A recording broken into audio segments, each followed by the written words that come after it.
अस्सलाम वालेकुम, मैं हूँ गुल्द लाइफ स्टाइल से। अभी हम जा रहे हैं बहन के घर, बड़ी बहन के। उधर से बाकी बहनों में से या जिसने जाना है एयरपोर्ट वो साथ जाएगा, क्योंकि 2 गाड़ियाँ जाएंगी ना, क्योंकि उसके पास मुझे लगता है 6 बैग हैं। तो वो आ जा रही है। वही बड़ी बहन है जो पाकिस्तान शादी के लिए आई थी, जो उम्रे पे भी गई थी। तो इसने आज वापस आना था 9 तारीख को। हम तो पहले आ गए थे 1 को। तो चलिए अभी चलते हैं। बस यहाँ पे हम लोग बड़ी बहन के घर पहुँच गए थे, और क्योंकि वहाँ पे शहज़ादी बहन भी आई थी और शाहीन बहन भी आई थी, समीर लोग सब थे ना। तो हमने सोचा कि क्या करें, किस किस ने जाना है। बस समीर यहाँ पे कह रहा है कि भाई मैंने जाना है।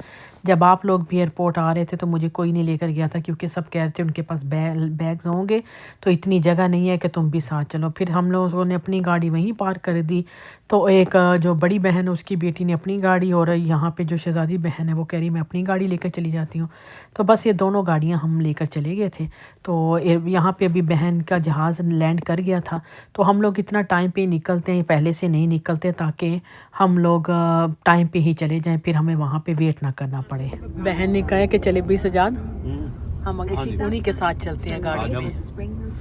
फ्री है, कोई गाड़ी नहीं चलानी पड़ेगी।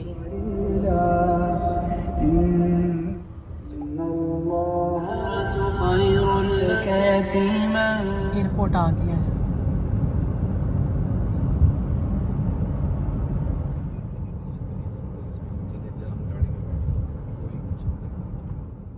15 से 20 मिनट के बाद हम लोग पहुंच चुके थे एयरपोर्ट। जब एयरपोर्ट गए तो बहन लोग जो थे वो बस लगेज वगैरह उठा के बाहर आ गए थे, और उनको लगेज उठाने में इतना टाइम भी नहीं लगा। टोटल लैंडिंग के बाद कोई 40-45 मिनट में वो लोग बाहर भी आ गए थे, लेकिन हमें बहुत टाइम लग गया था। हमें तकरीबन 1.5 घंटा लगेज पे लग गया था। हमारे 5 लगेज आ गए थे, बाकी रह गए थे। तो उसके इंतज़ार में हमें बहुत टाइम लग गया था, लेकिन इन लोगों के साथ अच्छा हुआ कि ये लोग फटाफट आ गए, क्योंकि ये लोग सऊदी एयरलाइन से आए थे। जाते वक्त भी ये लोग यहाँ से सऊदी एयरलाइन से गए थे, क्योंकि इन्होंने उम्रा किया था। आपको तो मैंने एक एक बात आपके साथ पहले शेयर की थी। तो बस वापसी पे फिर ये लोग शादी पे गए। शादी के बाद ये लोग वहाँ से आए जद्दा से फिर दोबारा ये इनकी डायरेक्ट फ़्लाइट थी कनाडा के लिए सऊदी एयरलाइन से। तो बस खैर खैरियत से अल्लाह का शुक्र आ गए। बस 2 घंटे इनकी पीछे से ही जो थी वो फ़्लाइट लेट थी ना, 2 घंटे लेट आई है, लेकिन अल्लाह का शुक्र है खैर खैरियत के साथ ये लोग पहुंच चुके हैं। तो बस काफ़ी थके हुए भी थे, क्योंकि पाकिस्तान जाके चक्कर जब लगता है ना तो इंसान बहुत वहाँ पे थक जाता है। वो सारी घर की रूटीन चेंज हो जाती है, सब कुछ ऐसा चेंज हो जाता है। लेकिन खैर बस ये लोग इधर आए, और इस टाइम तो रश भी बहुत होता है एयरपोर्ट पे, क्योंकि हमेशा शाम के टाइम फ़्लाइट्स ज़्यादा आती हैं कनाडा में। 5 बजे, 6 बजे, 7 बजे आप पियर्सन एयरपोर्ट जाओ तो बहुत ज़्यादा फ़्लाइट्स होती हैं।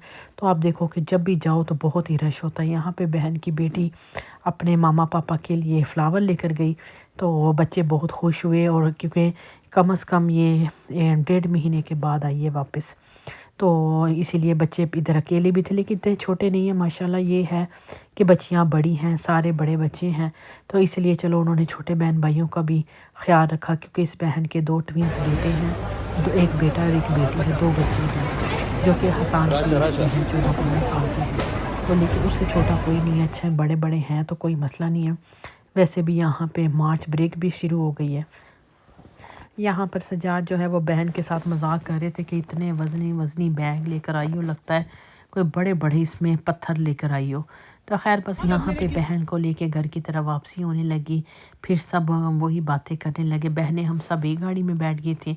सजाद जो है वो बहन के हस्बैंड के साथ, और उसकी बेटी जो गाड़ी चला के लाई थी उसके साथ, वो लोग एक गाड़ी में हो गए। साथ समीर था, और हम जो है ना बस बहनें एक गाड़ी में हो गई। तो बस यहाँ पे घर पहुँच गए। बहन अपने छोटे बच्चों को मिलके बहुत खुश हुई है। बच्चे भी बहुत खुश थे। बच्चों ने आज घर भी बड़ा अच्छा क्लीन किया था। हम सब हंस रहे थे कि भाई देखो, उनको पता है कि मामा आने वाली है, मामा के आने से पहले ही है ना जो घर की अच्छी से सफाई कर लो, वरना मामा ने गुस्सा करना है कि मेरे बाद जो है वो घर इतना गंदा किया है। लेकिन बच्चियों ने सारा घर साफ़ सुथरा, बहुत अच्छा घर साफ़ सुथरा रखा हुआ था। बहन भी खुश हो गई। तो बस यहाँ पे खाना खाया। खाने के बाद हम लोगों ने पी चाय, फिर मिठाई खाई। मिठाई जो है वो बहन पाकिस्तान से लेके आई थी, ढाका स्वीट। उनकी मिठाई तो वैसे भी बहुत मज़े की होती है।